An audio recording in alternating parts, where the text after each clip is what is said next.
તો હવે જોઈએ સ્થાનિક સ્વરાજ્યની ચૂંટણીનો મહાજંગ.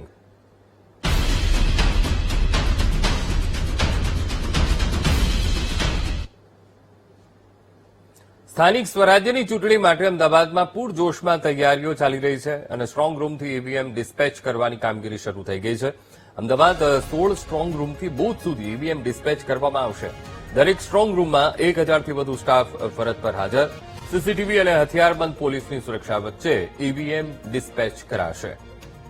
તો હવે પ્રક્રિયા શરૂ થઈ ગઈ છે. 16 જેટલા સ્ટ્રોંગ રૂમ અને આ સ્ટ્રોંગ રૂમથી ઈવીએમ ડિસ્પેચ કરવાની કાર્યવાહી એ તેજ કરવામાં આવી છે.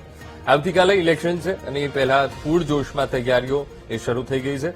આયોજનને આખરી ઓપ આપવામાં આવી રહ્યા છે. 16 જેટલા સ્ટ્રોંગ રૂમ અમદાવાદમાં અને ત્યાંથી ઈવીએમ ડિસ્પેચ કરવાની તૈયારીઓ એ શરૂ થઈ ગઈ છે. સ્ટાફ પણ એ આવી ગયો છે સ્ટ્રોંગ રૂમ ઉપર. ઈવીએમ લેવા માટે તપાસ થશે અને ત્યારબાદ ઈવીએમ ડિસ્પેચ કરવાની કામગીરી શરૂ કરવામાં આવશે.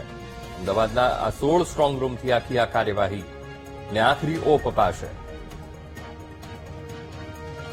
26મી તારીખે સ્થાનિક સ્વરાજ્યની ચૂંટણીનું મતદાન યોજાવા જઈ રહ્યું છે. ત્યારે વાત કરવામાં આવે આજે એટલે કે અત્યારથી જ ઈવીએમ મશીનની ડિસ્પેચની કામગીરી શરૂ કરવામાં આવી છે. અમદાવાદની અલગ અલગ સ્કૂલમાં ઈવીએમ મશીનની કામગીરી જે ડિસ્પેચની કામગીરી છે તે ડિસ્પેચની કામગીરી શરૂ કરવામાં આવી છે. 12 વાગ્યા બાદ ઈવીએમ મશીન અને મતકુટીરો આપવામાં આવશે. અત્યારે જે વાત કરવામાં આવે તો મતદાનની અન્ય સામગ્રી જેવા કે એરોક્રોસ માર્ક, પેપર સીલ, મતદાન મથકનો વિસ્તાર દર્શાવતી નોટિસ, ઉમેદવાર તથા ચૂંટણી એજન્ટના સહીના નમૂના, મતકુટીર, પરચુરણ કીટ, હરીફ ઉમેદવારોની યાદી, આ તમામ જે વસ્તુઓ છે તે આપવામાં આવી રહી છે. અને તમે જે રીતના દ્રશ્યો જોઈ રહ્યા છો કે સરકારી અધિકારીઓ, કર્મચારીઓ અહીંયા ઈવીએમ મશીન સહિતની જે સામગ્રી છે તે લેવા માટે અહીંયા વહેલી સવારથી જ આવી ગયા છે અને અહીંયાથી જ તમામ જે મતકુટીર છે, ઈવીએમ મશીન છે તેની ફાળવણી વોર્ડ પ્રમાણે કરવામાં આવશે.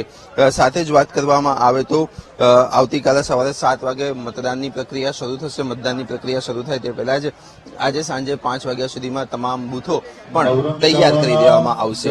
કેમેરામેન પ્રવીણ વાઘેલા સાથે પાર્થ જાની, વીટીવી ન્યૂઝ, અમદાવાદ. તો સ્થાનિક સ્વરાજ્યની ચૂંટણીમાં કેન્દ્રીય ગૃહમંત્રી અમિત શાહ મતદાન કરવાના છે. ત્યારે મતદાન માટે આવતીકાલે અમિત શાહ અમદાવાદ આવશે. અમદાવાદ એરપોર્ટથી સીધા